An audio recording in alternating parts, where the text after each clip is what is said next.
Hidup di desa dengan segala mitos dan pamali membuat Asih sedikit berhati-hati dalam setiap perbuatannya. Tapi karena satu hal membuat dia terpaksa harus melanggar pamali yang ada, yaitu keluar pada waktu maghrib dalam keadaan mengandung 8 bulan. Dia harus mengalami kejadian mengerikan seorang diri di kegelapan malam karena berani melanggar pantangan. Dia harus berhadapan dengan penghuni rumah kosong angker yang terkenal mengerikan di desa suaminya itu. Apakah dia dan kandungannya akan selamat dari gangguan penghuni rumah kosong itu? Ikuti terus ceritanya.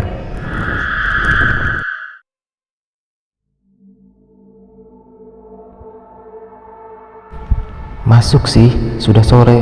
Pamali orang hamil masih di luar rumah menjelang maghrib seperti ini. Rupanya ibu mertuaku sedang memperhatikanku dari ambang pintu rumahnya. Aku yang sedang bersiap membakar daun kering di samping rumah hanya mengangguk, lalu menginjak beberapa helai daun yang sudah terbakar agar api tak meluas ke daun kering yang lain. Sebenarnya aku sudah hafal betul dengan larangan itu, tapi rasanya tanggung jika dedaunan itu hanya disapu tanpa dibakar, karena sudah pasti nanti malam akan kembali berserakan tertiup angin. Dengan langkah gontai, aku masuk ke dalam rumahku yang bersebelahan dengan rumah ibu mertua. Ku tatap jalan setapak di depan rumah yang menjalar panjang menuju pusat kampung, sembari mengusap perutku yang semakin membesar di usia kandungan yang menginjak 8 bulan, dengan harapan Mas Herman, suamiku, segera muncul dari kejauhan. Biasanya Mas Herman sudah pulang bekerja sejak jam 5 sore, tapi saat ini jarum jam sudah menunjukkan hampir setengah 6 sore, namun dia belum juga kembali. Sebenarnya bukan tanpa alasan aku menunggunya sejak tadi, tapi entah kenapa sejak pagi pikiranku terus membayangkan bakso Pak De Ali yang ada di pusat kampung. Mungkin ini yang dinamakan ngidam, karena baru kali ini aku menginginkan sesuatu sampai terbawa mimpi seperti ini. Kalau saja aku tidak ketiduran tadi, pasti aku sudah berangkat sejak sore. Aku bergumam sembari membuang nafas kesal. Kupikir tadi Mas Herman akan segera pulang, jadi aku lebih memilih menyapu halaman dibanding pergi membeli bakso. Aku kembali mengintip dari celah gorden berharap Mas Herman segera datang, namun ternyata nihil. Kutatap jarum jam yang kini sudah menunjukkan pukul 6 kurang 15 menit. Itu tandanya tinggal 15 menit lagi menuju azan maghrib. Waktu yang sangat sensitif bagi ibu hamil, terutama di desa ini. Aku menyebutnya Desa Seribu Pamali, karena memang di kampung ini masih sangat banyak pantangan. Apalagi untuk wanita, terutama ibu hamil sepertiku. Keinginanku untuk menyantap bakso Pak De Ali sudah semakin tak terbendung lagi, hingga muncul keberanian di otakku untuk melanggar satu pantangan ini. Kebetulan sepeda ontel milik Mas Herman tak dibawa kerja dan tergeletak di samping rumah. Jika hanya melanggar satu pantangan, kurasa itu tak terlalu fatal. Jika perjalanan berangkat menuju warung bakso Pak De Ali 5 menit dan pulang juga 5 menit, maka aku masih punya 5 menit untuk menunggu pesanan di sana.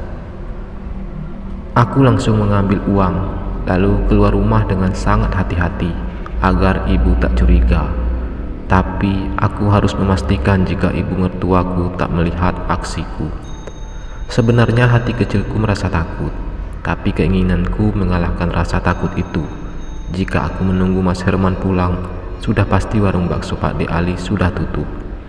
Tak lupa aku ucap bismillah dan berdoa meminta perlindungan pada Yang Maha Kuasa, berharap tak ada apapun yang menghambat perjalananku.